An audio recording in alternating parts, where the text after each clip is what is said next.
Welcome to the Cooking for Chemo podcast.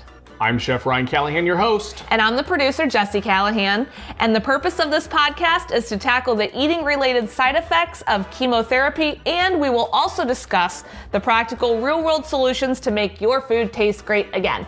That's the goal, right? It's always the goal. Is who wants to eat bad-tasting food? Come on. Some people do. They're weird, though. Yeah, sure. In this episode, we're going to talk about how your sense of sight can make you hungry or ruin your appetite. Nobody likes a ruined appetite. No, and that's really the opposite of what we are trying to do at Cooking for Chemo. Trying to make people hungry, not, turned off by food. Right. I don't want you to look at food and go, oh, that's gross, right? I want to look at food and go, ooh, baby, I want to eat that. Get in my belly. Hey, mama, how you doing? That's a tasty looking cheeseburger over there. Okay, so I guess I should get serious for a second here. That's a really difficult thing to do. So we're talking about our sense of sight, and we're focusing on that today. Yes. And so really what we want to talk about when we think about your sense of sight, we talked about your sense of smell, your sense of taste, and how, your sense of taste, you touch it. It requires contact, right, for the 5 flavors to experience. And we talked about your sense of smell and how your sense of smell is your first sense that we talk about from a distance. It creates those trillions of unique scents. And it really gives us this breadth of flavor and experience. Well, as much as we like our sense of smell, as much as I promote the sense of smell and how it's really everybody's superpower, humans are unbelievably visual. Almost every decision that we make is a visual decision. And we'll talk about that in a little bit. But really what we're going to start with is how sight can build or diminish appetite from a distance. And so, this is a podcast, so I don't have to ask you guys to close your eyes and, not look at the expressions on my face. But, we always do this exercise in my classes. And what I always say is, let's think of the most boring, bland food you can think of. And for me, the most boring, bland food is always oatmeal. Why? It's so bland and boring. And it's not that it's the flavor, and I'm not picking on people who like it or people who don't like it. I'm not. People get mad when you pick on their oatmeal in the classes because they don't understand. People love it. I mean, people who love oatmeal love oatmeal. But they love the taste of it. They love the smell of it. Exactly. And you're talking about the sight of it. And if you look at oatmeal is unbelievably boring. It's not ugly. White like rice is. It's not brown like gravy is. It's this off-white kind of beige-ish color. It's like the color of slacks, like that you put on your wall. Right, or like it's khaki pants. Nobody looks at khaki pants and says, "Let's go get some dinner." And so that's really where your sense of sight comes into play, right? We look at this boring, bland oatmeal and we go, oh, well, this is the color of khaki pants, right? But all of a sudden, if we start adding things to it to make it more interesting, like blueberries, right? Or banana slices, or fresh strawberries, or some mixed berries, right? Or even brown sugar or maple syrup, something with some interesting color. Right. Right? These interesting colors come into play. And you can even visualize it as I'm talking. You're seeing me put these in your head. I totally do. Well, of course you do. I'm sitting here, I'm like, ooh, strawberries. And all of a sudden these pops of color start making us interested. And this is really where the sense of sight comes in, right? Let's use McDonald's as another example, okay? So every McDonald's has this digital signage now. And I love it. I love digital signage. So we'll go to McDonald's in the morning and I will have had 3 cups of coffee already. And I'll be sitting in the drive-thru line and there is on their moving digital signboard a slowly pouring, decadently sumptuous, cascading waterfall of black coffee falling into this cup. And I don't know what the coffee tastes like. I don't know what it smells like. But all of a sudden, because my eyes give me this data and I can make decisions based on what things look like, I assume that I'm going to like this coffee. And I think, yeah, I could go for some coffee. Or if I'm looking at the breakfast menu, right? And they do this video where they crack an egg and it falls slowly in this like super high def slow motion fall. And it hits the griddle and starts sizzling. I could be there for a spicy McChicken sandwich, but then I'm thinking to myself, hey, some eggs sound good too, right? Right. Because I see this, and because humans are visual and we make our decisions visually, right? Humans are we're predatory animals. We go out and we hunt. We make this decision visually. We see things and we learn through association and our memories, and we see the data come into our eyes, and all of a sudden we're starting to make these decisions, right? We see the egg. We haven't tasted the egg. It could be a horrible egg. The egg could be bad for all I know, right? You're right, because I'm picturing us going through the drive-thru at McDonald's and seeing the coffee and the egg on the billboard, and I'm already imagining what it smells like and what it tastes like, even though I can't taste it or smell it. Exactly. But the visual is so stunning that I'm imagining this, and now I'm wanting it. It's making me hungry for that specific item. Right. So it's very interesting. They don't give you a brief description of a movie. They don't give you like a little blurb. No, they show you 30 seconds of the movie, of the advertisement. They show you don't they? The most interesting 30 seconds of the entire movie. You can tell the movie's going to be good or bad based on the interestingness of the 30-second trailer. You really can. You don't need to see a 60-second You're right. trailer. I never thought of that. I don't read a movie description. I want to watch a movie trailer. Yeah, it's Harrison Ford and he explores the galaxy. Okay, well, all of a sudden you see Harrison Ford with a laser blaster flying in this thing, or he's Indiana Jones and he's got the whip and he's... Wow, I want to see that! And it looks exciting, and you don't know if the movie's any good. The dialogue could be terrible. The plot could be awful. It could be the stupidest thing. It could be Mars Attacks. Not picking on Mars Attacks. I love that movie, but it's a goofy movie. It's a terribly awesome movie. It's written to be a bad movie. That's the idea. It's supposed to intentionally be a bad movie, right? But that's kind of how our sense of sight works, is our sense of sight can take small snippets of data, little packets, and help us make decisions. Humans' brains, what we do is we pigeonhole this information. And what that means is we take a smaller amount of information to recall a larger amount of information. So nobody remembers, every part of Albert Einstein's theory of relativity. Everyone remembers E equals mc squared. But what does that actually mean to anybody, right? It doesn't mean anything, because you just remember E equals mc squared, except for the fact that E equals mc squared means energy equals mass at the constant, which is the speed of light squared. Yeah, I didn't know that. See? Nobody knows that. But I'm not a science person, unfortunately. I wish I was, but... But this is this pigeonholing that I'm talking about. So we take this small amount of information and we make larger decisions based on it, okay?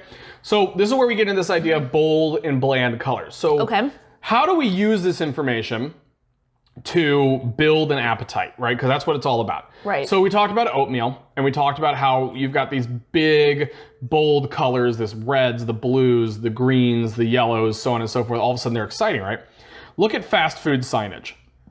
Fast food signage is all yellow and red predominantly, right? It's got some form of yellow, some form of red, some variation on it. Yeah, it's kind of flashy. It's always flashy, right? And it's this belief that in branding, that yellow and red tend to be the colors that your brain subconsciously associates with food. And then, of course, we also have green. Green is another color. Your brain sees green in a food context and associates it immediately with fresh and healthy, right? This is why in Cooking for Chemo, I wear a green jacket. The green jacket tells you, I'm fresh, I'm fun, I'm exciting, there's nothing weird going on here, right? This is good stuff, right? It's healthy, good things that I'm doing. If I wore a yellow jacket, you might associate me with a French fry. Would you actually look like a French fry? Yes. I actually think I would. I think I look like a gigantic French fry, especially since I've cut my hair now. But we take these bold flavors, and these bold colors versus these bland colors, right? So our whole idea with Cooking for Chemo is that we're supposed to be building an appetite from a distance. So in the cooking demonstration, we'd say, you'd smell the smells coming off the cooking food. And then you'd come downstairs or come into the kitchen and you'd be reinforced with these interesting colors or attractive looking plating presentation. When we were in culinary school, they used to say, the cost of a steak is not the food cost of the steak and the preparation, it is the presentation of the steak. One restaurant can charge $100 for the same steak that another place charges $20 for because they present it better. Like in the late 90s, early 2000s, everyone was stacking things vertically as like the leaning tower of steak, mashed potatoes, and scallions and asparagus, I don't know who thought this was a good idea, but people liked it, right? So... Well, then it's also the plates, it's the atmosphere, exactly. It's more presentation. Visual. You're not paying, I always say you're not paying for the food, you're paying for the environment, right? So you're paying for the atmosphere. So that's where this really comes in with food and Cooking for Chemo, is we really are talking about the reality that you make decisions visually, right? If human beings didn't have a sense of sight, we didn't have eyes, we wouldn't care what things looked like, right? We wouldn't have, bless her heart, I love her to death, Joanna Gaines, right? She's redecorating your house and fun, rustic, urban, industrial, but at the same time farmy. And then all of us girls are like, it's so beautiful. And then we nesty. all want to live there, and we all look at our house and we're like, it does not look like Joanna Gaines was here. No, it doesn't look like JoJo was here, right? But this is this sense of sight that we talk about. You don't know that these houses are comfortable to live in. You don't know that having an open concept is better than a closed concept, right? Like, there's a lot of conditions where our kitchen would be a lot better served to be closed, especially when I'm in there burning food and cursing, right? Nobody needs to hear that. But if it's open, you know that I'm burning food and cursing, right? And so that could reduce in that situation, the pleasantness of the environment. But all of a sudden, we like open lightness and open air. We want to be able to see from the kitchen all the way to what the kids are watching on TV, right? So these are these ideas that the sense of sight, right? Well, the same thing goes to everything we do, right? When you buy jeans, you don't say, do these fit well? You say, how does my butt look in these jeans? Does it look good? They make me look fat. I don't want to buy these. Fat, exactly. Yeah. I don't really like the way it sits in my hip. It makes me look too round. And these are the kind of decisions that we make with our sense of sight, because we want to look and appear attractive. I could go on and on and on, but I'll just summarize a couple of things that you wouldn't have as mole people. Statues, paintings, mole people, colors on the wall, right? You wouldn't have printed advertising, written language, patterns, wallpaper. Everything as a mole person would be a texture. Shiny things. Right. Like people are like, ooh, shiny thing. Right. You are ADHD, right? Yeah. So you would have, gold and if you glitter. couldn't see, the way that you'd be stimulated is the walls would be an interesting texture, or they'd be an interesting smell, right? Or they'd make an interesting sound. There'd be some kind of other stimulation that you'd have, but humans are unbelievably visual. And so because we make these visual decisions and apply this information from a distance onto everything, whether it's a Ferrari or a pair of skinny jeans, right? These are the things that we need to think about when we cook. So what we want to do is we want to think, like, for example, when we go to a steak restaurant, right? They don't give you a steak that's burned black on each side, right? They give you this. No one would want to eat. They'd be like, ew, No, take this back. Take this back. This is burned. It looks burned, even though it could taste amazing, right? For example, like boiled chicken is an example I always use. Yes, it's gross. Ugh. Yes, it's disgusting. And it even looks gross. It's It even does like this, look gross. I'm picturing it now. I'm like, ew. it's this pale white color, but really it's cooked to the same temperature that a grilled piece of chicken is, except the difference is the grilled chicken has a variation in color. It's got the Maillard reaction on it. It's got some charring. This interesting variation in coloring builds your appetite from a distance, because you see, for example, on the grilled chicken or the grilled steak, you go to this expensive steak restaurant and it's got these beautiful hash marks, right? These grill marks on the actual steak itself. And that says quality to your brain, because you've learned over time to associate and pigeonhole the idea of grill marks meaning quality, right? So they're both cooked pieces of meat. They're both presented to you, but one of the differences is an actual quality difference, which is like the quality of the preparation method or the flavor, and the other one is a visual presentation method. So your sense of sight really is important when you eat, right? And now when you guys go to restaurants or you go out and you're looking at things, or you drive through McDonald's, you'll be like, oh, they're brainwashing me.